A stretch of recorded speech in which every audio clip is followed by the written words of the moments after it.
గత పోయిన వారము ఒక అద్భుతమైన అంశముతో ఆధ్యాత్మికంగా మెలుకువ పొందిన మనం, అనగా జీవగ్రంథములో నీ పేరు ఉన్నదా అనే అంశంతో, జీవగ్రంథములో నీ పేరు రాయబడటానికి ఏం చేయాలో అన్న సంగతి పరిశుద్ధాత్మ ప్రేరణతో నేర్పించబడి మనం పంపించబడ్డాం. ఈరోజు ఆయన రాజ్యములో ఎలా ప్రవేశించావు, ఆయన రాజ్యములో ఎలా ప్రవేశించావు? ఎందుకంటే ఆయన రాజ్యములోనికి చేరాము అన్న భ్రమతో ఉండిపోతుంటే, అసలు ఆయన రాజ్యములోనికి ఎలా మనం ప్రవేశించాము అనేది అర్థం కాకపోతే, ప్రవేశిస్తున్న మనము మన యొక్క ప్రవేశము నిష్ప్రయోజనమైనదిగా ఉండి, ఎందుకు ఉపయోగకరమైనదిగా లేక చివరికి ఆశించిన పరలోకాన్ని పోగొట్టుకునే ప్రమాదం ఉంది. అందుకొరకని దేవుని రాజ్యములో అనగా పరలోకపు రాజ్యములో అనగా కుమారుని రాజ్యములో ఎలా ప్రవేశించాము అని ఆలోచించవలసిన అవసరత మనకున్నది. ప్రియులారా, దయచేసి దేవుని వాక్యములో ఈ పాయింట్ ఎందుకు ఇక్కడ మనకు ప్రశ్నార్థకంగా ప్రారంభమయ్యిందో చూడడానికి మత్తయి సువార్త 11వ అధ్యాయము 12వ వచనాన్ని చదివినప్పుడు ఈ మాట ఎందుకు ఎలా ప్రారంభమైంది, ఎందుకు దీన్ని ఆలోచించవలసిన అవసరత ఏర్పడినదో చూడండి. ప్రియులారా, ప్రభు అయిన యేసుక్రీస్తు వారు భూమి మీద బ్రతుకుతున్న దినాలలో తన శిష్యులతో మాట్లాడుతున్న సందర్భం ఇది. అనగా బాప్తీసమిచ్చు యోహాను కాలం మొదలుకొని నేటి వరకు మనుషులలో జరుగుతున్న సందర్భాన్ని చెబుతున్నాడు. ఆ మాట చదవండి ప్రియులారా, 11వ అధ్యాయము 12వ వచనం. బాప్తీసమిచ్చు యోహాను దినములు మొదలుకొని ఇప్పటి వరకు పరలోక రాజ్యము బలత్కారముగా పట్టబడుచున్నది, బలత్కారులు దానిని ఆక్రమించుకొనుచున్నారు. ఇది పరిస్థితి. పరిశుద్ధుడైన యోహాను, బాప్తీసమిస్తున్న యోహాను కాలం మొదలుకొని ఇప్పటి వరకు అని ఆయన మాట్లాడిన ఈ భాషలో మనము ఉంటున్న ఈ తరం, ఈ కాలం వరకు కూడా, ఈ రోజు వరకు కూడా పరలోక రాజ్యము ఎలా పట్టబడుతుందో అన్న సంగతి చెబుతున్నాడు. పరలోక రాజ్యాన్ని ఎలా ఆక్రమించుకుంటున్నారో అని రాశాడు. అంటే ఆయన చెబుతున్న సందర్భంలో పరలోక రాజ్యం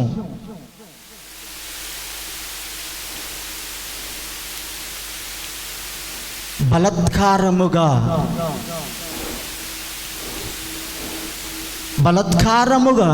పట్టబడుచున్నది.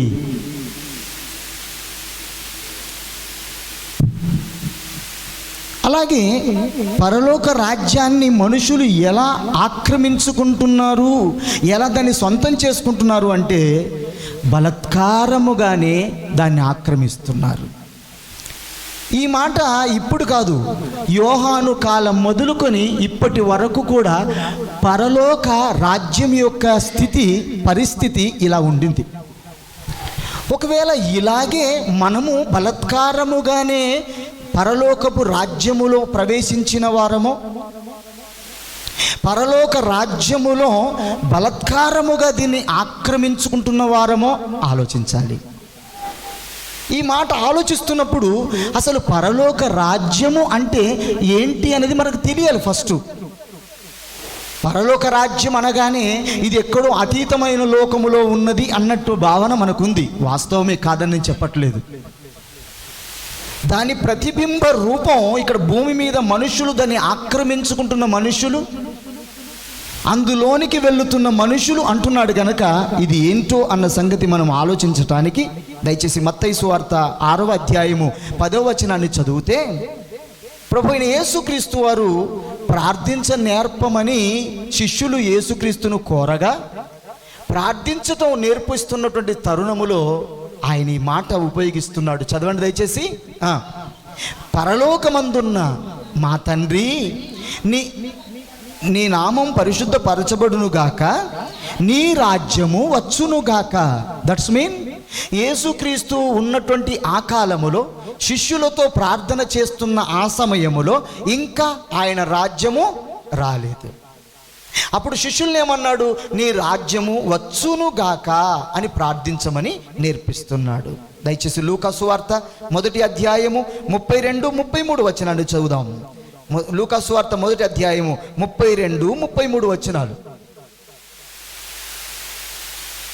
32, 33 వచనాలు. ఆయన గొప్పవాడై సర్వోన్నతుని కుమారుడనబడును, ప్రభువైన దేవుడు ఆయన తండ్రి అయిన దావీదు సింహాసనమును ఆయనకిచ్చును. అంటే ఒక రాజు యొక్క సింహాసనాన్ని ఆయనకి ఇస్తాడు. ఎవరికి? యేసుక్రీస్తు వారికి ఇస్తాడని చెప్పి యేసుక్రీస్తు పుట్టక ముందే యేసుక్రీస్తుని గురించి వ్రాసిన మాట.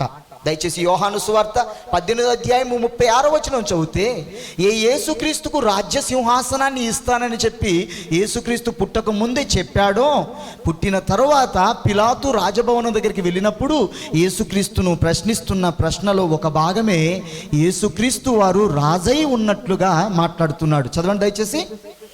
యేసు, నా రాజ్యము ఈ లోక సంబంధమైనది కాదు, నా రాజ్యము ఈ లోక సంబంధమైనదైతే యూదులకు అప్పగింపబడకుండానట్లు నా సేవకులు పోరాడుతారు. నా రాజ్యము ఈ లోక సంబంధమైనది కాదనెను. చదవండి. అందుకు పిలాతు, నీవు రాజువా అని పిలాతు యేసుక్రీస్తుని అడగగా యేసుక్రీస్తు వారు ఒప్పుకుంటున్నాడు, అవును నీవన్నట్టు నేను రాజునే. అంటే యేసుక్రీస్తు వారు రాజై ఉన్నాడు అని అంటే ఆయనకు ఒక రాజ్యము ఉందన్నమాట. మరి ఆయన ఎప్పుడు రాజ్యము స్థాపించుకున్నాడు? ఆయన స్థాపించుకున్న రాజ్యం ఏంటి? ఆ రాజ్యానికి ఆయన రాజై ఉన్నాడు అంటున్నప్పుడు ఏదో ఒక రాజ్యాన్ని స్థాపించుకున్నాడు. దయచేసి దానియేలు గ్రంథము 2వ అధ్యాయము, దానియేలు గ్రంథము 2వ అధ్యాయము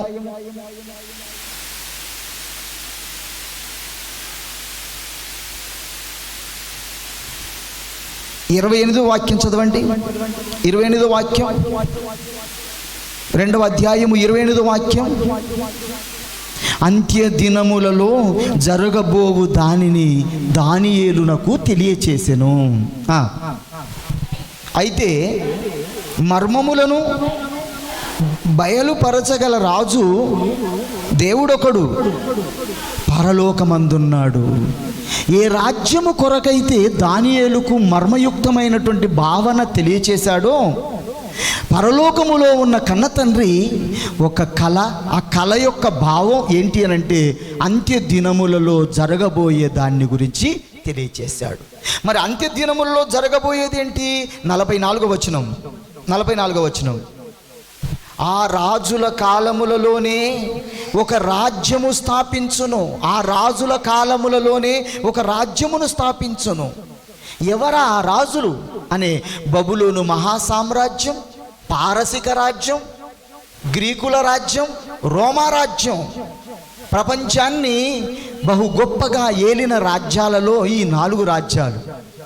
ఈ రాజుల కాలములలోనే ఒక రాజ్యాన్ని స్థాపిస్తాడని దేవుడు తన ప్రవచనకర్తగా ప్రవచనముగా చేశాడు.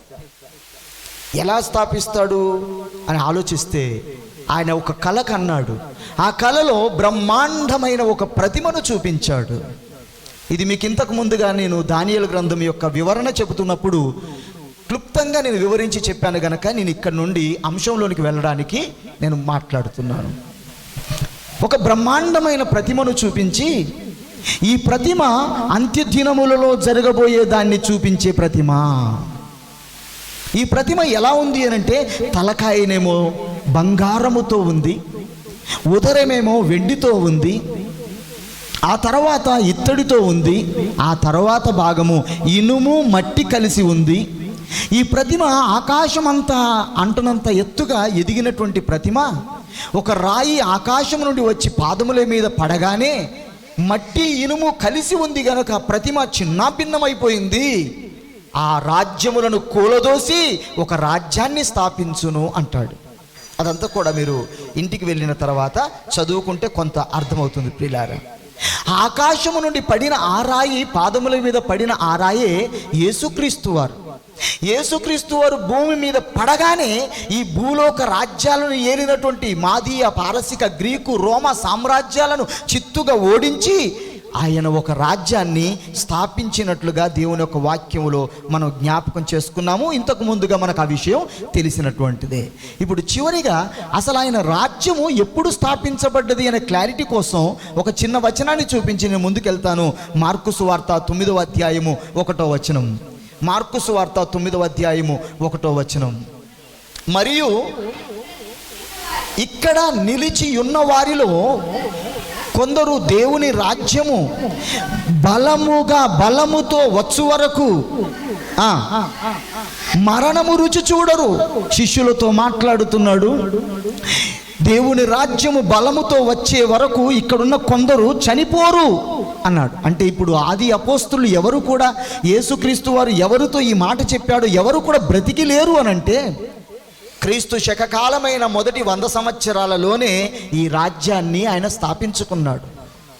ఎలా? బలముతో వచ్చు వరకు అనగా, బలముతో వచ్చు వరకు అనగా అపోస్తుల కార్యం 2వ అధ్యాయం 42వ వచనములో ఎంత బలముతో దిగి వచ్చిందో చూస్తే, పరిశుద్ధాత్ముడు దిగి వచ్చినప్పుడు పేతురు పరిశుద్ధాత్మ ఆవేశముతో గుమిగూడిన ప్రజలకి దేవుని యొక్క సత్యాన్ని, యేసుక్రీస్తుని గురించి చెబుతున్నప్పుడు, ప్రియమైన దేవుని బిడ్డలారా, వారు ఏమన్నారు చూడండి. వచనం 38వ వచనం. పేతురు, మీరు మారు మనస్సు పొంది పాప క్షమాపణ నిమిత్తము ప్రతివాడు యేసుక్రీస్తు నామమున బాప్తిసం పొందుడి, అప్పుడు మీరు పరిశుద్ధాత్మను వరము పొందుదురు. 42వ వచనం. వీరు అపోస్తుల బోధ యందును సహవాసమందు రొట్టె విరిచినందును ఎడతెగకుండా. ఎవరు వీళ్ళు? 41వ వచనములో ఇంచుమించు 3000 మంది. ఎంత బలముతో దిగి వచ్చింది అని అంటే, ఒకే ఒక దంటున 3000 మంది క్రీస్తులోనికి రావటానికి కారణమయ్యింది చూడండి. అదే క్రీస్తు యొక్క రాజ్య స్థాపన. అది ఈరోజు మన మధ్యలో ఎలా ఉంటుంది అని ఆలోచిస్తే, దయచేసి ప్రకటన గ్రంథం 1వ అధ్యాయము 6-9 వచనాలు చదివితే, రాజ్యము అంటే ఏదో ప్రకృతిగా కనబడుతున్న పరిమాణంలో ఉన్నది కాదు, మనుషులే ఆయన రాజ్యమై ఉన్నారు అనే విషయం జ్ఞాపకం చేస్తాను. ప్రకటన గ్రంథం 1వ అధ్యాయము 6-9 వచనాలు. ప్రకటన గ్రంథం 1వ అధ్యాయము 6-9 వచనాలు. మనలను ప్రేమించి తన రక్తము వలన పాపముల నుండి మనల్ని విడిపించిన వానికి మహిమయు ప్రభావమును కలుగును, యుగయుగములు కలుగునుగాక. ఆయన మనలను తండ్రి అయిన దేవునికి ఒక రాజ్యముగా చేసి, అంటే రాజ్యము అంటే మనుష్యులు అనే అర్థం అన్నమాట. క్రొత్త నిబంధన బైబిల్ చదువుతున్నప్పుడు పరలోక రాజ్యమన్నా, ఆయన రాజ్యమన్నా, లేక క్రీస్తు రాజ్యమన్నా, ఇలా రాజ్యము అనే పదం ఎక్కడైతే వస్తుందో ఇవన్నీ కూడా మనుషులకు సంబంధించినదిగా, ఒక సమూహానికి సంబంధించినదిగా మనం అర్థం చేసుకోవాలి. అంటే ఆయన పరలోక రాజ్యము అంటే ఎవరు అనంటే, మనుషులతో అనగా సహవాసముగా కూడి ఉంటున్నటువంటి మనమే ఆయన రాజ్యం. ఈ రాజ్యాన్ని తండ్రి అయిన దేవునికి అప్పగిస్తాడు. అనగా రాజ్యము అనగా సంఘము, రాజ్యము అనగా ఒక మాటలో సంఘం.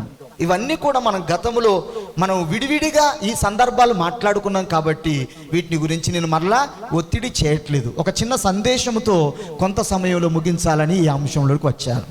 అంటే రాజ్యము అంటే సంఘం. ఇప్పుడు రండి మళ్ళీ మార్కు సువార్త మనం మొదట చదువుకున్నటువంటి మత్తయి సువార్త 11వ అధ్యాయము 12వ వచనం చూడండి. రాజ్యము అంటే సంఘము అయితే, ఈ సంఘములోనికి కానీ సంఘమును కానీ మనుషులు ఎలా వస్తున్నారు? యోహాను కాలం మొదలుకొని ఇప్పటి వరకు కూడా రాజ్యము అనబడే ఆయన సంఘము అనబడే ఆయన రాజ్యములోనికి మనుషులు ఎలా వస్తున్నారని యేసుక్రీస్తు చెబుతున్నాడో చూడండి ప్రియులారా. ఇప్పుడు బాప్తిసమిచ్చు యోహాను దినములు మొదలుకొని ఇప్పటి వరకు పరలోక రాజ్యం అనగా, పరలోక రాజ్యం అంటే ఏంటి? సంఘము బలత్కారముగా పట్టబడుచున్నది, బలత్కారులు దాన్ని ఆక్రమించుకొనుచున్నారు. అంటే సంఘమును ఈరోజు ఆక్రమించుకుంటున్నా, లేక సంఘములోనికి చేరుతున్నా, సంఘములోనికి వస్తున్నా, సంఘముగా చేయబడుతున్న మనుషులందరూ కూడా ఎలా వస్తున్నారని దేవుడు చెబుతున్నాడంటే బలత్కారముగా వస్తున్నారు, బలత్కారముగా పట్టబడు. ఇది ఇక్కడ పాయింట్. అంటే బలత్కారముగా దేవుని రాజ్యములోనికి వచ్చిన వాడవా, బలత్కారముగానే దేవుని రాజ్యములో చేరిన వాడవా అనే ప్రశ్న మన గుండెలు మెదలాలి ప్రియులారా. బలత్కారముగా ఈరోజు మనం దేవుని సంఘమునకు వస్తున్న వారమైతే, బలత్కారముగానే దేవుని సంఘమును ఆక్రమించుకుంటున్న వారమైతే, మనము మన నిత్య జీవితములో ఆశించని భయపడుతున్న నిత్యాగ్నిగుండములో పడిపోయే ప్రమాదం ఉంటుంది ప్రియులారా. ఇక్కడ ఒక ప్రశ్న, మరి బలత్కారముగా కాక మరి ఏ విధంగా సంఘములోనికి రావాలని దేవుడు చెబుతున్నాడు? This is the most important point. బలత్కారముగా రావటం అనేది కరెక్ట్ కాకపోతే మరి ఏ విధముగా దేవుని రాజ్యములోనికి రావాలని దేవుడు ఆశపడుతున్నాడు? దయచేసి అపోస్తుల కార్యములు 14వ అధ్యాయము 22వ వచనాన్ని చూడండి ప్రియులారా.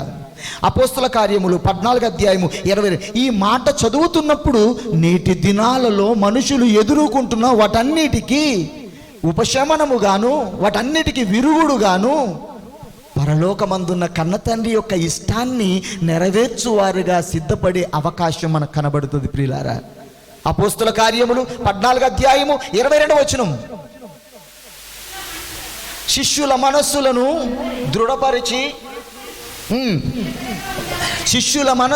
దృఢపరిచి విశ్వాసమందు నిలకడగా ఉండవలనని అనేక శ్రమలను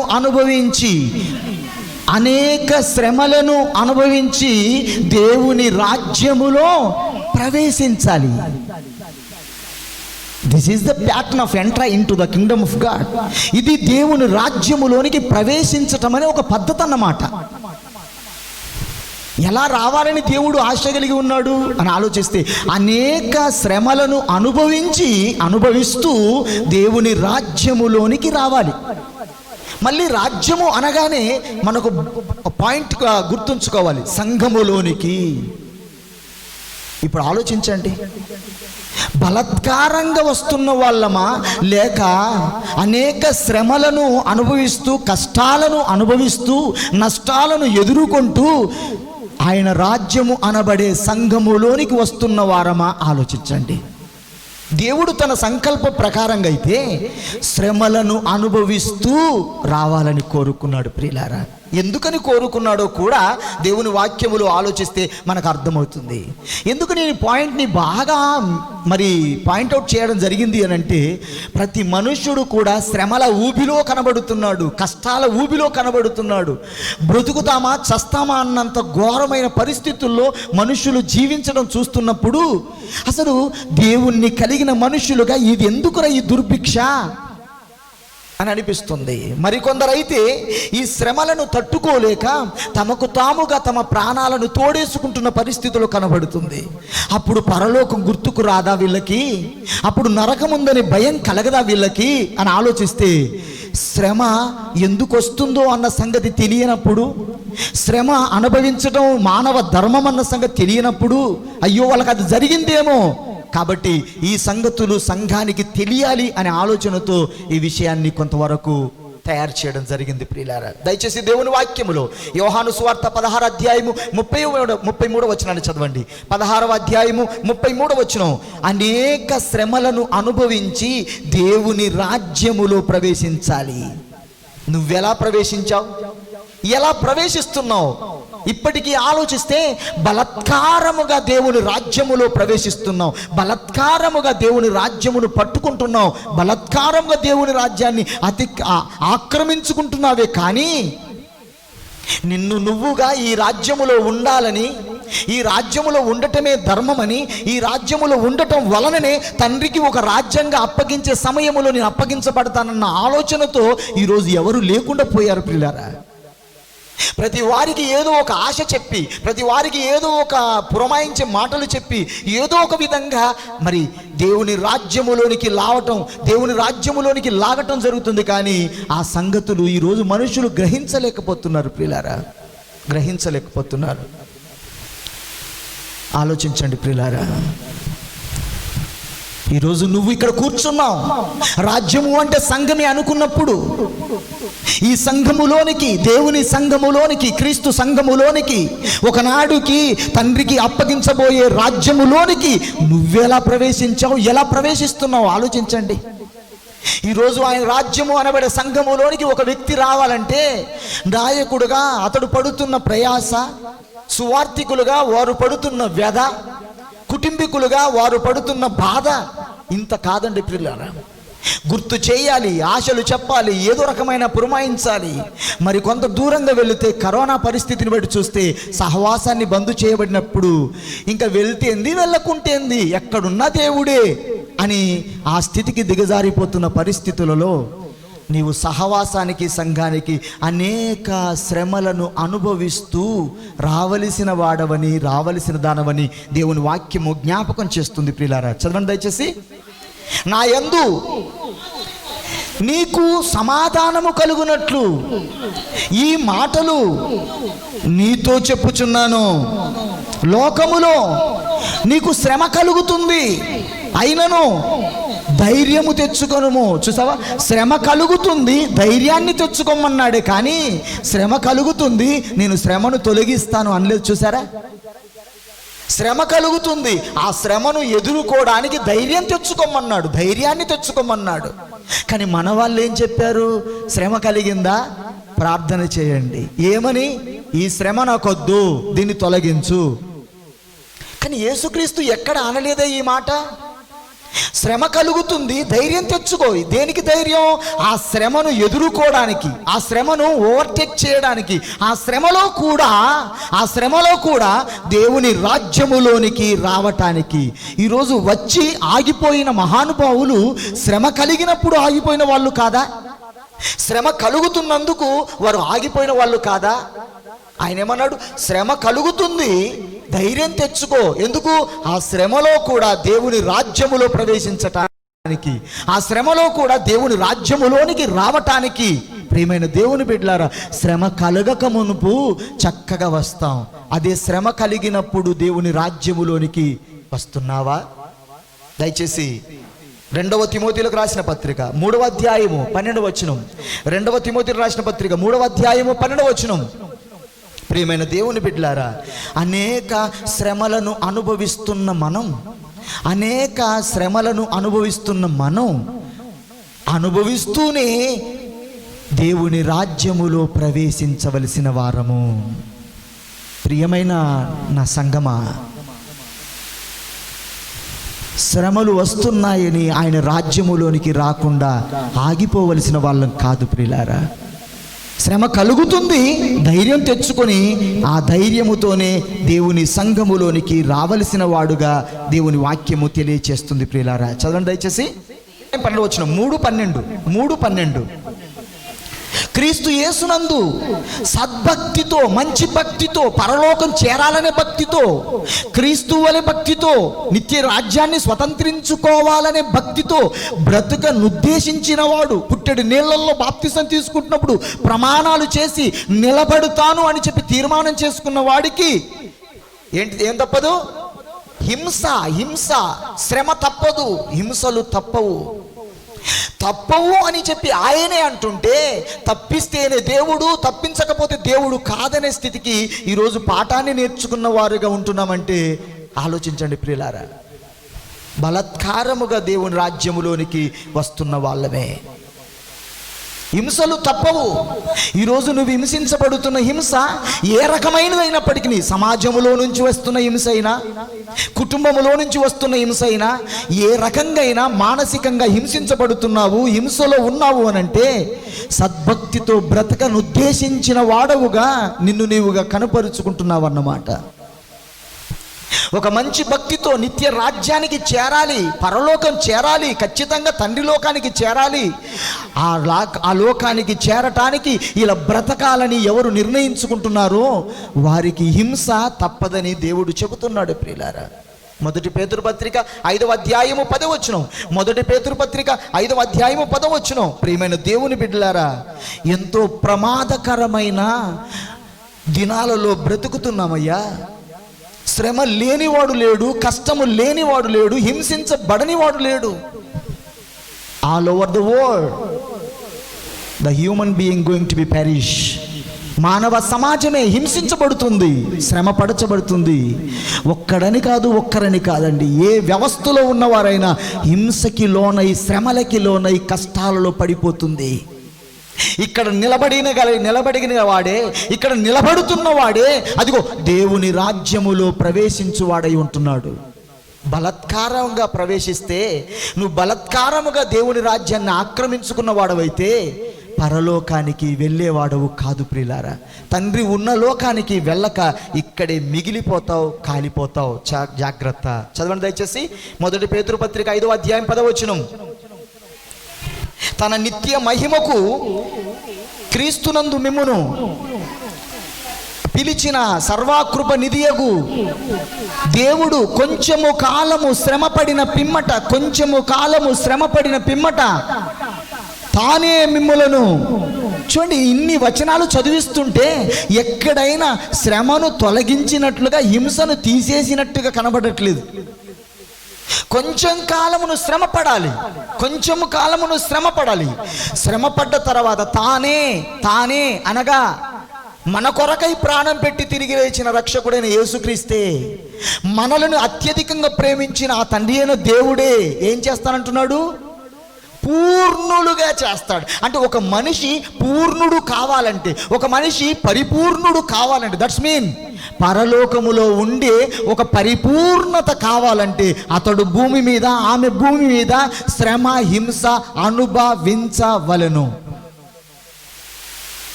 ఈ సంగతి తెలిస్తే ప్రాణాలను తోడేసుకుంటున్న, ఆత్మహత్యలు చేసుకొని చనిపోవాలనుకుంటున్న వారికి కొంచెమైనా కొంతైనా గుణపాఠంగా అనిపిస్తుందేమో. ఏంటి? శ్రమ అనుభవించటం కొరకే పుట్టాము, శ్రమ అనుభవించాలి, హింస అనుభవించాలి అని దేవుని వాక్యం చెబుతున్నప్పుడు దాని వలన ఏం జరుగుతుంది మనకి? What is going to be benefit అని ఆలోచిస్తే పరిపూర్ణతలోనికి వస్తున్నాం, సంపూర్ణతలోనికి వస్తున్నాం. ఏంట సంపూర్ణత, ఏంట పరిపూర్ణత అంటే పరలోకములో ఉండేటువంటి పరిపూర్ణత, పరలోకములో ఉండగలిగినటువంటి సంపూర్ణత కలుగుతుంది ప్రియులారా. దయచేసి దేవుని వాక్యంలో మత్తయి సువార్త 10వ అధ్యాయము 38వ వచనం చదవండి. 10వ అధ్యాయం 38వ వచనం. ప్రియమైన దేవుని బిడ్డలారా, శ్రమ రాగానే నిరాశ పడుతున్నాం కదా, అదంతెందుకు? ఆ గుంపులో నేనే మొట్టమొదటి వాణ్ణి. శ్రమ కలుగగానే నిరాశపడి, వేదనకు లోనై, ఇదేంటిరా బ్రతుకు అని అనుకుంటున్నారని మిమ్మల్ని అనట్లేదు. మానవ నైజంగా నేను నా వ్యక్తిగతంగా అనుకుంటున్న వాణ్ణి. కానీ దేవుని వాక్యం చెబుతుంది, నిజంగా పరలోకానికి వెళ్ళాలనే తపన కలిగి తాపత్రయపడుతున్న ప్రతి ఒక్కరూ కూడా శ్రమ అనుభవించవలసినదే, హింసలు అనుభవించవలసినదే. ఇప్పుడు కరోనా లాంటిది వచ్చేసింది, ఇంకా మరి రేపు ఇంకేదో వస్తుందో తెలియదు. కానీ వాటన్నిటిని అనుభవిస్తూనే, వాటన్నిటిని ఎదుర్కొంటూనే దేవుని సంఘములోనికి రావలసిన వాళ్ళం మనం. ఏదో బలాత్కారంగా రావాల్సిన వాళ్ళం కాదు, ఎవరో ప్రోత్సహిస్తే రావాల్సిన వాళ్ళం కాదు, ఎవరో ఆశలు చూపిస్తే రావాల్సిన వాళ్ళం కాదు, ఏదో మన అక్కర్లు తీరుస్తే రావాల్సిన వాళ్ళం కాదు. గుడికి రండి ఆశీర్వదిస్తాడు దేవుడు, గుడికి రండి దేవుడు దీవిస్తాడు అనే మాటలతో రాగలుగుతున్నామంటే వాళ్ళు బలాత్కారముగా వస్తున్నవారు, బలాత్కారులుగా వస్తున్న వాళ్ళే ప్రియులారా. మరి ఎలా రావాలి చూపిస్తాను ఈ మాట చదివిన తర్వాత. ఎలా రావాలి చదవండి. తన సిలువను ఎత్తుకొని, సిలువ అనగా శ్రమలు, తమ శ్రమలను తామే అనుభవిస్తూ, తమ కష్టాలని తామే అనుభవిస్తూ, తమ యొక్క బాధల్ని తామే అనుభవిస్తూ, నన్ను వెంబడింపని ప్రతివాడు నాకు పాత్రుడు కాడు. దట్స్ మీన్ పరలోకానికి హక్కుదారుడు కాదు. తన సిలువను ఎత్తుకొని, ఎవరి సిలువ వారిని ఎత్తుకోమన్నాడు. ఇన్ని మాటలు చదువుతున్నప్పుడు మీకు ఒక మాట గుర్తు కావాలి. ప్రతిరోజు ఈ శ్రమ తప్పించు నాయనా, ఈ కష్టాలు మాకద్దు నాయనా అని ప్రార్థిస్తున్న ప్రార్థనకి ఈ పాఠం వ్యతిరేకంగా కనిపించట్లేదా? భక్తులు ఎవరు అలా చేయలేదండి. మనము నేర్చుకుంటున్న ప్రార్థన, మనము నేర్చుకున్నటువంటి ప్రార్థన విధానాన్ని భక్తులు ఎవరు చేయలే. ఎందుకో తెలుసా? అందుకొరకే నేను పుట్టానేమో, అందుకొరకే నేను పుట్టి బ్రతుకుతున్నానేమో, అది నేను మోయవలసిందే, నేను మోసి తీరాల్సిందే అని చెప్పి హ్యాపీగా వాళ్ళు శ్రమను మోశారు, కష్టాన్ని మోశారు, దేవుని కోసం ప్రాణాలను పణంగా పెట్టుకున్నారు. ప్రియులారా, ఈరోజు ఎందుకు మనం అలా మోయలేకపోతున్నాం? అది పాయింట్ ఇక్కడ. ఎందుకు మనం అలా ఉండలేకపోతున్నాం అని ఆలోచిస్తే, బలత్కారంగా పట్టబడ్డావు, బలత్కారంగా దేవుని రాజ్యంలోకి వచ్చావు. ఎవరు నిన్ను బలత్కారం చేశారు? ఎవరో నిన్ను బలత్కారం చేశారు. సేవకుడో, సువార్థికుడో, చుట్టాలో, ఎవరో ఎవరో ఎవరో ఎవరో నన్ అదర్ పర్సన్. ఏమని చేశారు? గుళ్ళోకి రా, దేవుని నమ్ముకో, దేవుని ప్రార్థన చేయి, వచ్చేసేయి వచ్చేసేయి వచ్చేసేయి అని ఎవరో నిన్ను బలత్కారంగా తీసుకొని వచ్చారు. బలత్కారముతోనే దేవుని రాజ్యాన్ని ఆక్రమించుకున్నావు. బలత్కారంగానే దేవుని రాజ్యాన్ని ఆక్రమించుకున్నావు కనుక దేవుని రాజ్యంలో ఉంటున్న నేను, నాకు శ్రమలు రాకూడదు, కష్టాలు రాకూడదు, హింసలు రాకూడదు అనే కోణములో ఆ పాఠాన్ని నేర్పించారు చిలుక పలుకులు మాదిరిగా. ఏమని? ఈ శ్రమల నుంచి తప్పించు నాయన. ఒకవేళ ఇలా నెమ్మదిగా చెబితే తప్పించాలనుకొని, నజరేయుడైన యేసుక్రీస్తు నామములో శ్రమ వెళ్ళిపోవును గాక అంటాడు. అంతే, గాక అంటే ఇక అయిపోయింది అన్నట్టుగా. లేదు ప్రియులారా, బైబిల్ భాష అలా చెప్పట్లేదు, బైబిల్ ఆ విధంగా బోధించట్లేదు. ఏమంటుందంటే, నీ సిలువను నువ్వెత్తుకొని వెంబడించకపోతే నాకు పాత్రుడు కాడు. సిలువ, శ్రమ, నీ శ్రమను నువ్వు మోయాలి, నీ కష్టాన్ని నువ్వు మోయాలి, నా కష్టాన్ని నేను మోయాలి, నా శ్రమను నేను మోయాలి. ప్రియమైన దేవుని బిడ్డలారా, మోయటానికి సామర్థ్యం కావాలని మొరపెట్టుకో, మోయటానికి శక్తి కావాలని మొరపెట్టుకో. దేవా, ఈ శ్రమను మోయటానికి శక్తినిస్తావా తండ్రి? ఈ శ్రమను నేను మోయలేకపోతున్నాను, మోయలేని భారం నా మీద పెట్టబడింది, నేను మరణిస్తానో బ్రతుకుతానో తెలియదు, నాకు శక్తినివ్వవా తండ్రి అని బ్రతిమలాడితే ఆయన శక్తిని కూడబెడతాడనే విషయాన్ని మాత్రం మీకు జ్ఞాపకం చేస్తున్నాను. రోమీలకు రాసిన పత్రిక 8వ అధ్యాయం 17వ వచనం. రోమీలకు రాసిన పత్రిక 8వ అధ్యాయం 17వ వచనం. ప్రియమైన సంఘమా, శ్రమ పడుతున్న నీవు, శ్రమలు పడుతున్న నీవు నిత్య రాజ్యానికి సంపూర్ణుడవుతున్నావని జ్ఞాపకం చేస్తున్నాను, పరిపూర్ణుడవుతున్నావని జ్ఞాపకం చేస్తున్నాను. పరిపూర్ణుడు అవ్వడానికి, సంపూర్ణుడు అవ్వడానికి నీకు శ్రమ కలిగితే, శ్రమను వద్దంటున్నావంటే, శ్రమను తప్పించుకోవాలనుకుంటున్నావంటే, what is the meaning indirectly? You know ఏంటో తెలుసా? దానికి వ్యతిరేకంగా ఉన్నట్టు భావం ఏంటో తెలుసా? సంపూర్ణుడు అవ్వాలని అనుకోవట్లేదన్నమాట, పరిపూర్ణుడు కావాలనే కోరిక నీలో లేదన్నమాట. ఇప్పుడు ఆలోచించండి, పరలోకములో ఉండడానికి పరిపూర్ణుడు కావాలా? అయితే శ్రమ అనుభవించాల్సిందే. అనేక శ్రమలను అనుభవిస్తూ దేవుని రాజ్యములోనికి రావాలి, అనేక శ్రమలను అనుభవిస్తూ సంఘములోనికి రావాలి. అది నువ్వు మోయాల్సింది, నేను మోయాల్సిందే. ప్రియులారా, చదవండి దయచేసి 8వ అధ్యాయము 17వ వచనం. మనము పిల్లలమైతే వారసులం, అనగా దేవుని వారసులం. భూమి మీద బ్రతుకుతున్న మనము పరలోకమందున్న తండ్రికి పిల్లలం అయితే, పిల్లలం అయ్యామని అనుకుంటే, ఆ రాజ్యంలో నీకు స్వతంత్రత ఉంది అనుకుంటే, చెబుతున్నాడు క్రీస్తుతో కూడా మహిమ పొందుటకు ఆయనతో శ్రమపడిన ఎడల, ఆయనతో శ్రమపడిన ఎడల, ఆయన మీన్స్ ఇప్పుడు ఎవరిక్కడ? ఆయన మీన్స్ వాక్యం. వాక్యముతో నువ్వు శ్రమపడిన ఎడల, వాక్యము నిమిత్తము శ్రమపడిన ఎడల, వాక్యము కొరకు శ్రమపడిన ఎడల, వాక్యము వలనను శ్రమపడిన ఎడల, క్రీస్తుతో కూడా ఆయన రాజ్యములో ఉంటావు. ఈరోజు వాక్యముతో శ్రమ పడే వాళ్ళు ఎవరున్నారండి? వాక్యము కొరకు శ్రమ పడుతున్న వాళ్ళు ఎవరున్నారండి? వాక్యము నిమిత్తము శ్రమ పడుతున్న వాళ్ళు ఎవరున్నారండి? చెప్పండి. ప్రియమైన దేవుని బిడ్డలారా, ఆయనతో కూడా శ్రమ పడిన ఎడల, ఆయన నిత్యమైన మహిమకు ఏ విధంగా అర్హుడై పరలోకమునకు చేరుకున్నాడో, అటు విధముగానే నిన్ను నన్ను కూడా పరలోకానికి చేర్చుకుంటాడు. ప్రియులారా, దయచేసి రోమీలకు రాసిన పత్రిక 5వ అధ్యాయం 3వ వచనం, ముగింపులోకి వస్తున్నాను. ఆలోచించండి, శ్రమ ఎందుకు అవసరం? ఆ మనిషికి శ్రమ కలగటం అవసరమేనా, తప్పదా అని ఆలోచిస్తే, తప్పాలనుకుంటే నువ్వు తప్పిపోతావు పరలోకములో, తప్పించుకోవాలనుకుంటే తప్పిపోతావు నిత్య రాజ్యములో. ఆలోచించండి ప్రియులారా, మోయవలసిందే, మోసి తీరాల్సిందే. రోమీయులకు రాసిన పత్రిక 5వ అధ్యాయం 3వ వచనం. అంతేకాదు శ్రమ ఏం చేస్తుందంటే ఓర్పునిస్తుంది. ఓర్పు ఏం చేస్తుంది? నీకు పరీక్ష పెడుతుంది. పరీక్ష ఏం చేస్తుంది? నిరీక్షణ ఇస్తుంది. ఆ నిరీక్షణనే పరలోకం. అంటే పరలోకంలో నువ్వు ఉండే భాగ్యం నీకు కలగాలంటే మొదట ఏం కలగాలి? శ్రమ కలగాలి. శ్రమ ఏం చేస్తుంది? ఓర్పునిస్తుంది. ఓర్పునేమిస్తుంది? పరీక్ష పెడుతుంది. పరీక్షలో నెగ్గితే ఏమవుతుంది? నిరీక్షణ కలుగుతుంది. చూసావా? పరలోకం ఉందని నిరీక్షణ కలగటానికి, పరలోకం ఉందని నిరీక్షణ కలగటానికి మొదటి మెట్టేంటో తెలుసా? శ్రమ. ఈరోజు క్రైస్తవ్యములో అడుగుపెట్టిన ప్రతి ఒక్కరు కూడా మొట్టమొదట తప్పించుకోవలసింది, మొట్టమొదట మనకు ఉండకూడదు అనుకునేది ఏంటో తెలుసా? శ్రమ కలగద్దు, శ్రమ రావద్దు. ఏదైనా జరగండి, శ్రమ జరగద్దు. అరికాలుకు ముళ్ళు అంటొద్దు, ముళ్ళ తుప్పల్లో నడుస్తాను కానీ ముళ్ళు అంటొద్దు, అయితేనే దేవుడు అనే విధంగా పరలోక రాజ్యములు బలాత్కారముగా పట్టబడిన వారు అనుకునే భాష. ప్రియులారా, ప్రకటన గ్రంథం 3వ అధ్యాయము 10వ వచనం. ప్రకటన గ్రంథం 3వ అధ్యాయం 10వ వచనం. తప్పిస్తాడు. ఎలా తప్పిస్తాడో చూడండి ప్రియులారా. ప్రియమైన దేవుని బిడ్డలారా, ఇప్పటి వరకు ఆలోచిస్తున్న ఆలోచనలో పరలోకములో ఉండే పరిపూర్ణత కావడానికి నీకు శ్రమ కలగాలి, కలుగుతుంది, దాన్ని అనుభవించాలి. ఆ శ్రమలలోనే నీవు దేవుని రాజ్యములోనికి రావాలి, పరలోక రాజ్యములోనికి రావాలి, అనగా సంఘములోనికి రావాలి. శ్రమ కలుగుతుంది. శ్రమలలో నుంచి అనేక శ్రమలు అనుభవిస్తూ రావాలి.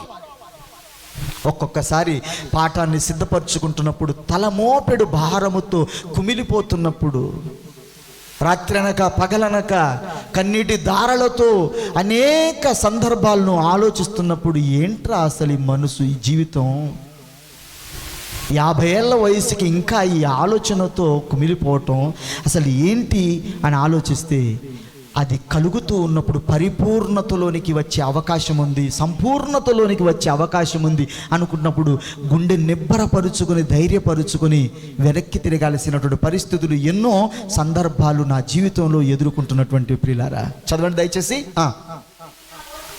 నీవు నా ఓర్పు విషయమై వాక్యమును గైకొంటివి గనుక భూనివాసులను శోధించుటకు రాబోవు శోధన కాలములో నేను నిన్ను కాపాడుదును. అనగా ఇంతకంటే ఎక్కువగా రాబోతున్నటువంటి శోధన కాలములో నేను నిన్ను కాపాడుతాను. ఎప్పుడు ఎవరిని కాపాడుతానని వాగ్దానం చేస్తున్నాడు. ఓర్పు విషయమై నా వాక్యమును గైకొంటివి గనుక. ఎంత ఓరిమి కలిగి ఉండాలో, ఎంత ఓర్పు కలిగి ఉండాలో అన్న సంగతి వాక్యమును విన్నావు గనుక, విన్న వాక్యముతో ఓపికతో ఉంటున్నావు గనుక, ఓరిమితో ఉంటున్నావు గనుక, ఆ ఓర్పుతో ఉన్నందుకు రాబోయే శ్రమల కాలములో నుంచి, రాబోయే హింస కాలములో నుంచి నేను నిన్ను కాపాడుదును. ప్రియమైన దేవుని బిడ్డలారా, తట్టుకోలేనంత శ్రమ నీకు సంభవించినప్పుడు నువ్వు కాపాడబడాలంటే ఓపికతో ఉండమని దేవుడు చెప్పిన వాక్యాన్ని గైకొన్న వాడవై, గైకొన్న దానవై ఉండాలని దేవుని వాక్యం జ్ఞాపకం చేస్తూ 21వ వచనం చదవండి. అందులోనే 21వ వచనం.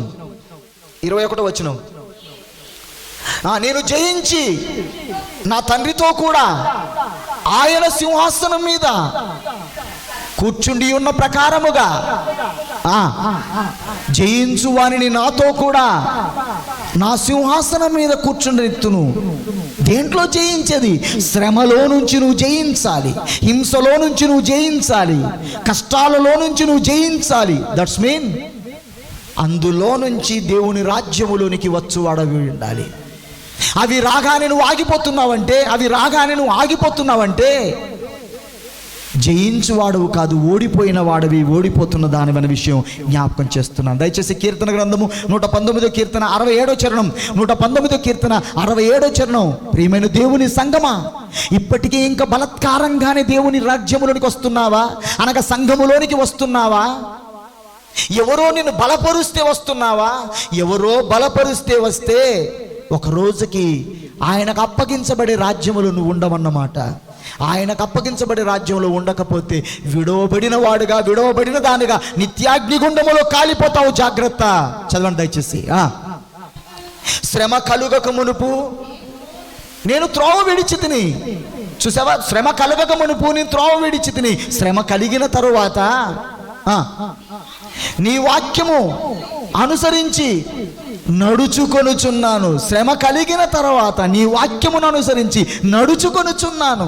అంటే శ్రమ ఎంత ఉపయోగకరమైందో ఆలోచించండి. ఒక్కొక్కసారి శ్రమ కలిగినప్పుడు ఒక్కొక్క రాత్రి ఒక 10 అధ్యాయాలు 5 అధ్యాయాలు చదువుతూ ఉన్నప్పుడు ఓహో ఇది సూపర్ ఉందిరా అనిపిస్తుంది. కొన్నిసార్లు నిద్ర పట్టినప్పుడు ఏదో ట్యాబ్లెట్ వేసుకోవాలి, పడుకోవాలి, ఆలోచన పక్కన పెట్టాలి, బైబిల్ ముందర పెట్టుకొని చదువుతుంటే అసలు నిద్ర వస్తే మంచిది, రాకపోతే ఇంకా మంచిది. శ్రమ కలగక మునుపు నేను నీ మార్గం విడిచి తిని, శ్రమ కలిగిన తర్వాత నేను నీ మార్గములోనికి వస్తున్నాం. 7వ అధ్యాయం 14 వచనం, ప్రకటన గ్రంథం 7వ అధ్యాయం 14 వచనం. ప్రియమైన దేవుని సంగమా, బలత్కారముగా చొరబడిన మనం ఇంకా బలత్కారంగానే వస్తుంటే, ఇంకా ఎవరో ప్రోత్సహిస్తే వస్తుంటే, నీవు దేవుని రాజ్యములోనికి రావటం అది తప్పుగా అన్నమాట. చదవండి దయచేసి, ప్రకటన గ్రంథం 7వ అధ్యాయం 14 వచనం. అందుకు నేను, అయ్యా నీకే తెలియననగా అతడు ఈలాగు నాతో చెప్పెను, వీరు మహాశ్రమలలో నుండి వచ్చిన వారు, పరలోకంలో ప్రవేశించడానికి వెళ్ళిన వారు. అక్కడ చూస్తుంటే యేసుక్రీస్తు వారు చెబుతున్నాడు బృందానికి ఏమని, వీళ్ళు మహాశ్రమలలో నుంచి. ప్రియమైన దేవుని బిడ్డలారా, శ్రమలలో నుంచి వెళ్ళకపోతే నీవు అక్కడికి వెళ్ళే ఛాన్సే లేదు ప్రియులారా. శ్రమలలో నుంచి వెళ్ళిన వారు అని పరిచయం చేస్తున్నాడు. ఇక చివరిగా ముగింపులో, బలత్కారంగా రాక అనేక శ్రమలు అనుభవిస్తూ రావాలంటున్నావు కదా, అలాంటి వాళ్ళు ఎలా వస్తారో చూడడానికి అపోస్తుల కార్యము 2వ అధ్యాయము 37-38 వచనం చూడండి. 37-38 వచనం. ఇలా ఈ విధంగా క్రీస్తు రాజ్యములోనికి, సంఘములోనికి వచ్చువారై ఉంటున్నారనే విషయం జ్ఞాపకం చేస్తున్నాను. చదవండి దయచేసి, చదవండి. వారు ఈ మాట విని హృదయములో నొచ్చుకొని, పేతురు భక్తుడు పరిశుద్ధాత్మ ఆవేశపూర్ణుడై మాట్లాడుతున్నప్పుడు, ప్రజలందరూ కూడా గుమిగూడి వింటున్నప్పుడు వారి హృదయములలో నొచ్చుకున్నారు, నొప్పి కలిగింది. సహోదరులారా, మేమేమి చేయవలను? వీళ్ళెవరు తెలుసా? బలత్కారంగా వచ్చిన వాళ్ళు కాదు, బలత్కారంగా పట్టబడుతున్న వాళ్ళు కాదు, తమకు తాముగా ఇష్టపూర్వకంగా అడుగుతున్నారు. అయ్యలారా మేమేం చెయ్యాలి, ఏం చెయ్యాలని అడుగుతున్న వీళ్ళు. అసలు మొట్టమొదటి ఏం జరిగింది వీళ్ళకి? మొదట ఏం జరిగింది? హృదయములో నొచ్చుకొని, అంటే హృదయములో నొప్పి కలిగింది. ఈరోజు ఎవరైనా దేవుని వాక్యం చదువుతున్నప్పుడు, దేవుని వాక్యం చెబుతున్నప్పుడు నొప్పి కలిగితే ఒప్పుకుంటారా? మీరే చెప్పండి. నొప్పి కలిగితే ఒప్పుకుంటారా? ఒప్పుకోరండి, ఒప్పుకోరు. అంటే ఎలా వచ్చాం అని ఆలోచిస్తే బలత్కారంగా వచ్చాం, ఏదో బలవంతముగా దేవుని రాజ్యంలో చొరబడ్డాం, ఏదో బలవంతముగా దేవుని రాజ్యాన్ని ఆక్రమించుకుంటున్నామే. కానీ హృదయములో నొచ్చుకున్నప్పుడు, నొప్పి కలిగినప్పుడు ఏం చేయాలి? What is going to be happen? ఇంకా నేను నెక్స్ట్ ఏం చేయాలి, ఏం జరగబోతుంది చెప్పండి అని చెప్పి బైబిల్ను పట్టుకొని అడుగుతారు, ఆలోచన చేస్తారు. అప్పుడు అడిగారు, ఏం చేయమంటావు అని అడిగితే, మారు మనస్సు పొంది బాప్తిసం పొందండి అనగానే 3000 మంది చేర్చబడ్డారు. చూడండి 16వ అధ్యాయము, అపోస్తల కార్యం 16వ అధ్యాయము 30 వచనం. బైబిల్లో నువ్వు ఎక్కడ ఈ సందర్భాలు చూసినా ఇదిగో అనేక శ్రమలు అనుభవిస్తూ దేవుని రాజ్యములోనికి వచ్చిన వారు, అనేక శ్రమలు అనుభవిస్తూ దేవుని రాజ్యములో చేరుతున్న వారు ఇలాగే నమ్మారు, ఇలాగే రక్షించబడ్డారు. ప్రియులారా, ఇలాంటి వాళ్ళే ప్రాణం పెట్టారు, ఈరోజు మన చేతులకి బైబిల్ గ్రంథాన్ని అందించారు. ప్రియులారా, ఈరోజు మనం ఈ విధంగా రాలేకపోతున్నాం, ఇష్ట ప్రకారంగా రాలేకపోతున్నాం. నేను వెళ్ళాలి, నా బాధ్యత, నా ధర్మము, నేను వెళ్ళకపోతే గత్యంతరం లేదు, నేను వెళ్ళకపోతే అసలు బ్రతకలేను, నేను వెళ్ళకపోతే పరలోకం చేరలేను అనే ఆలోచనతో రావాలి. ప్రియులారా, ఈరోజు కొన్ని ఆరాధన కార్యక్రమాలు మానేసినప్పుడు కొందరు ఫోన్ చేసి చాలా బాధపడుతున్నారు. పరిస్థితులు అధిగమిస్తున్నప్పుడు మనం ఏం చేయలేం. నేను అనుకున్నాను, వాక్యము కొరకు ఇంత ఆసక్తి కలిగిన వాళ్ళు కూడా ఉన్నారా ఇంకా అని అనిపించింది. కొందరు శ్రీగాధకు వచ్చేసారు, ప్రేమైన దేవుని బిడ్డలారా, నేను వెళ్ళాలి, నా కర్తవ్యం. వెళ్ళకపోతే నా కొంప కూలిపోతుంది. వెళ్ళకపోతే నేను వెళ్ళకపోతే, ఈరోజు వాక్యం వినకపోతే, మధ్యలోనే చచ్చిపోతే నేను ఎక్కడికి వెళ్తాను? ఈ వర్తమానం వినకపోతే నేను చచ్చిపోతే ఎక్కడికి వెళ్తాను అనే భయము ఈరోజు మనుషుల్లో ఉన్నట్లయితే ఏం చేయాలి అని అడుగుతారు ప్రియులారా. చదవండి దయచేసి 16వ అధ్యాయము 30 వచనం. వారిని వెలుపలికి తీసుకుని వచ్చి, అయ్యలారా, రక్షణ పొందుటకు మేమేం చేయాలి? ఇది ఇష్టపూర్వకంగా వచ్చినటువంటి వాళ్ళు, అనేక శ్రమలు అనుభవిస్తూ వచ్చిన వాళ్ళు, బలత్కారంగా వచ్చిన వాళ్ళు కాదు. బైబిల్ గ్రంథములో ప్రాణాలు పణంగా పెట్టిన ఎవరైనా ఉన్నారు బైబిల్లో అని ఆలోచిస్తే బలవంతముగా బలత్కారంగా వచ్చిన వాళ్ళు కాదు, ఇష్ట ప్రకారంగా వెంటబడి వచ్చిన వాళ్ళు, తంటాలు పడుతూ జీవించిన వాళ్ళు. ప్రియులారా, ఏం చేయాలి? అయ్యలారా, ఏం చేయమంటావు మమ్మల్ని? ఇంకేం చేయమంటావు అని అడిగి రక్షణ పొందారు, అడిగి తెలుసుకొని బాప్తిసం పొందారు, అడిగి బ్రతిమిలాడి నమ్ముకున్నారు. కానీ బలత్కారంగా వచ్చిన వాళ్ళు కాదు ప్రియులారా. ఇప్పటికి ఒకవేళ ఎవరో చెబితే వచ్చిన దానవైతే, ఎవరో చెబితే వస్తున్న వాడవైతే, ఇకనైనా ఇష్టముతో శ్రమలు అనుభవిస్తూ, కష్టాలు అనుభవిస్తూ, తన సిలువను తాను మోసుకుంటూ దేవుడి రాజ్యము అనబడే సంఘములోనికి రావాలి అనే ఆలోచన కలిగిన వారు మన జీవితాన్ని పదిలపరుచుకుందాం ప్రియులారా. అలా లేకపోతే ఇంకా బలత్కారంగా వస్తున్న దానివి అయితే, ఇంకా బలవంతముగానే వస్తున్న వాడవైతే చివరికి మిగిలేది నరకమే తప్ప పరలోకం కాదు. ఈ లాక్డౌన్లో కరోనా ప్రభావం వలన ఎవరి ఇళ్ళు దర్శించడం అనేది మరి మానేయటం వలన, గృహ కూడికలు పెట్టడం మానేయటం వలన విశ్వాసానికి ఒక పరీక్షగా మిగిలిపోతుంది. నువ్వుగా శ్రమలు అనుభవిస్తూ దేవుని రాజ్యములోనికి వస్తున్న వాడవో, లేక ఎవరో చెబితేనే వస్తున్న దానవో అనేది తేట తెల్లగా ఈ పరీక్షలో తేలిపోతున్న మనమే నిత్యరాజ్యములు